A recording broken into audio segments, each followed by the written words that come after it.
It's the hottest ticket in the country. The countdown to Super Bowl 59 is on. Go Eagles. Go Birds, baby. Kansas City, Missouri, represent. Go Chiefs. I'll be pulling for the Eagles. My little boy wants Chiefs to win because he loves Mahomes. Patrick Mahomes and the Kansas City Chiefs trying to win an unprecedented third straight title. We got a great game plan, and we're going to sharpen that thing up these next 3 days and give it our best, man.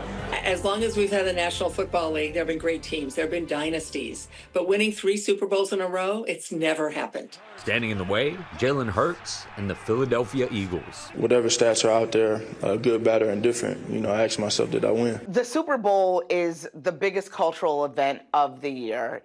Football is probably like the great unifier, and you see people from the world of pop music, hip hop, actors, actresses, social media influencers all coming together to root for a team, and in some cases, just root for whoever the halftime performer is. Even President Trump heading to New Orleans for the big game, the first sitting president to do so. It's cool to hear that he's seen me play football and respects the game that I play. Each side has celebrity superfans. Sylvester Stallone is hoping the Eagles fly on Sunday. Stallone declaring his love for the Eagles on Instagram. Man, if you haven't guessed it by now, I am a die-hard fan.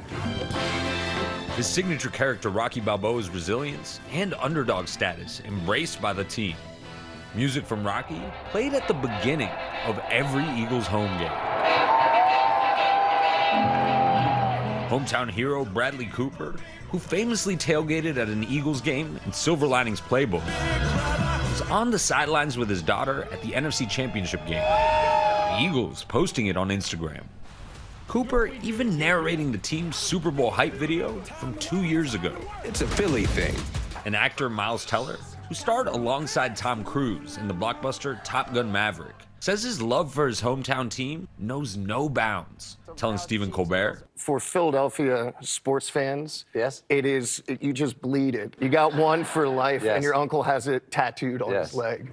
The Chiefs have their own posse of celeb supporters. Among them, Paul Rudd and the Fonz himself, Henry Winkler. How did you become a fan of the Kansas City Chiefs? Patrick Mahomes invited me and my sons to the game against the Chargers. I was invited on the field, and this gigantic human being came running across the field with a big smile on his face. And he said, "I've got a surprise for you." He handed me the jersey. With the Winkler on the back and everything. I was thrilled. It was thrilling. From that moment on, the Fonz has gone all in on Mahomes and his team. I think he plays with such abandon, such improvisation. I think he's amazing. Winkler is confident Mahomes will lead his team to victory on Sunday. Seems like so many people have turned on the Chiefs, right? Patrick and his team always find a way to win.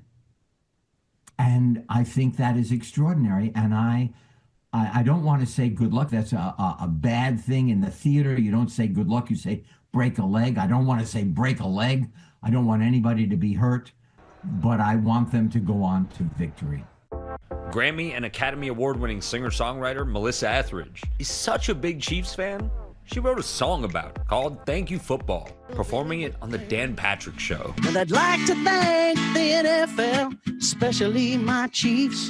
It has been just such a blessing, not only to us as a fan, but to the whole region, the whole Midwest and the Kansas City area. We're humble people, but to have this sort of championship, dynasty, lifts us up so high, and it means so much to us. And she's got a message for the other team. Eagles fans, it's an incredible achievement and a great honor to go to the Super Bowl. So congratulations and enjoy.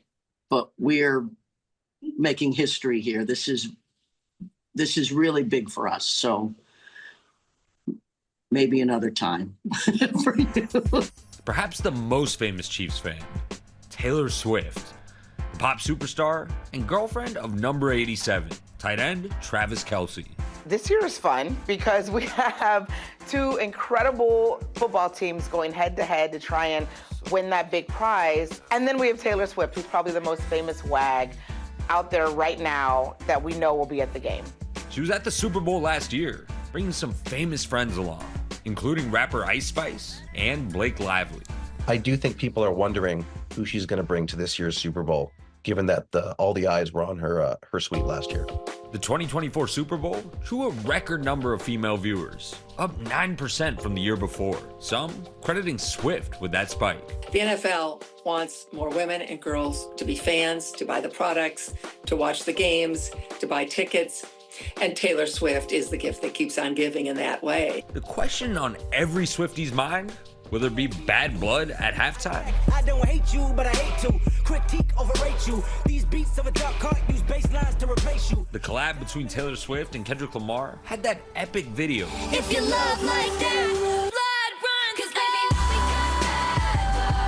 I am hoping that Taylor Swift comes out with Kendrick Lamar to perform Bad Blood together. You talk about iconic? I would love to see it. Trying to strike a chord and it's probably A minor. Kendrick Lamar, who just won 5 Grammys for Not Like Us, his diss track about rapper Drake, They not like us. They not like us. is the first solo rap artist to headline the Super Bowl halftime show, something he talked about in yesterday's Apple Music press conference. For me, that means everything because it puts the culture on the forefront where it needs to be and not minimized to just a catchy song or verse. This is a true art form. This might be one of the most watched halftime shows at the Super Bowl, which is wild when you think about some of the people who have performed.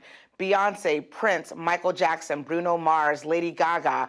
People will probably be tuning in for that halftime show just to see Kendrick perform Not Like Us. And even if they aren't at the game, you can catch famous faces during the commercial breaks. What are you doing in there? We're doing a Dunkin' Donuts commercial, right? Right. Dunkin' Donuts teasing this year's installment of their Dunkings ad featuring Ben and Casey Affleck, along with Succession star Jeremy Strong. The Super Bowl has become a huge landing pad for celebrities, especially in the commercials.